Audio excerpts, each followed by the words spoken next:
Right, hello. So today it is Sunday, March 28th, and today I have for you my weekly wrap up. Very short. I only read two books this past week. I've been like fighting my way through Leaves of Grass, which is, if you don't know, about 450 pages of pure poetry. And it's like, well, it means a great poet. Man, 400 pages of poetry is a lot sometimes. But I did read two books last week other than that. I did first up finish up Academ's Fury by Jim Butcher. This is the second book in the Codex Alera series, the first book being The Furies of Calderon, which I read literally like 6 years ago. I read it in like 2015, 2016, somewhere around there. I remember not liking the first one. It's a fantasy series about like this world where everybody can control these like elemental furies, and the main character can't. And so the first one, I remember, first of all, I hated the main character. I didn't see the point in the entire story.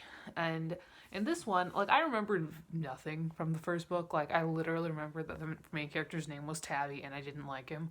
This one takes place it's like half in like the school setting, which I really enjoy. I really like some of the side characters. I actually really enjoyed this one. So it has a lot more of the political stuff in there. It was very compelling, and like I remember like I wanted to be reading this pretty much constantly. Especially once I got near the end, I was just like flipping pages and flipping pages and flipping pages because I really, really enjoyed it. I like the school setting. Aaron is my child, and I love him. He's the best. I even like I like the battles. I thought they were well done. I thought that the villains were interesting. The gore was kind of on point sometimes. I really very much enjoyed like to the point. I enjoyed this to the point that I went on. I mean, I went on. I have like I think book four also. But I went on because I got them for free because that's just been my talent for years. Um, I went on Thrift Books and I added all the other books in the series plus book one because I kind of want to reread it now because I wonder if it's a book one thing or if it's a I was 17 and wasn't ready for adult fantasy thing. I think at that point I had read Liza Locklemore, which I really liked. I think I've got them over here somewhere, at least some of them. And I'd read the Indus series, which I also really enjoyed.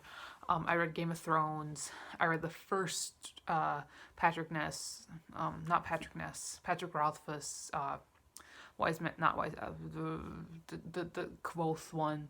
Um, it was okay.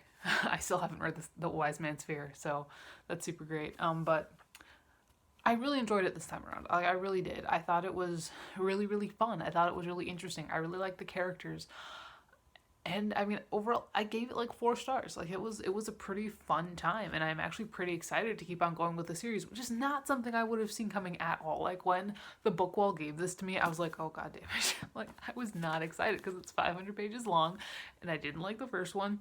Do not pay attention to the fact that I gave the first one 4 stars on Goodreads because again I was 17, 18 years old and I had not yet really been I wasn't really all that picky when it came to books. Even if I didn't like something, it was like, well, it's just not 5 stars then.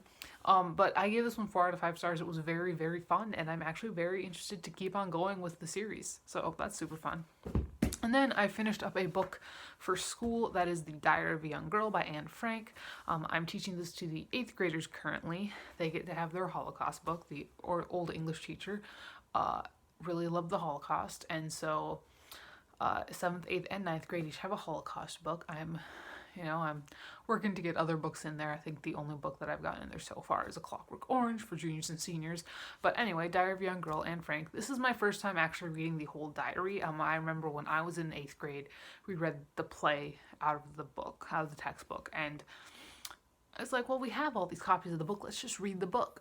It was interesting. Obviously it's somebody's diary, so it's not going to be like super well plotted. It is curiously well written. I will say that the girl could write. It is sad when you think about it, and that's kind of the hard thing is that you do have to keep thinking about what's happening and thinking about the fact that this was real. This was a real girl who died tragically and horribly, and the mixture of that and like the little things in the diary, especially at the beginning before they go into hiding, where it's just kind of almost casual. It's like, and then we have to go far to find a ice cream shop that'll let Jews in, kind of thing. That's awful, and it's really hard to read when you're thinking about it. When you're not thinking about it, it's really a claustrophobic kind of story, and it's yeah, I mean, I'm glad I read it.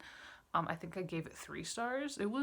I mean, I understand why it's widely read, and it is an indispensable kind of thing to read. I mean, because we hear a number of Holocaust stories. I mean, you get Night by Elie Wiesel and all that stuff, but this is like the only one that's from somebody who didn't make it, which is rough.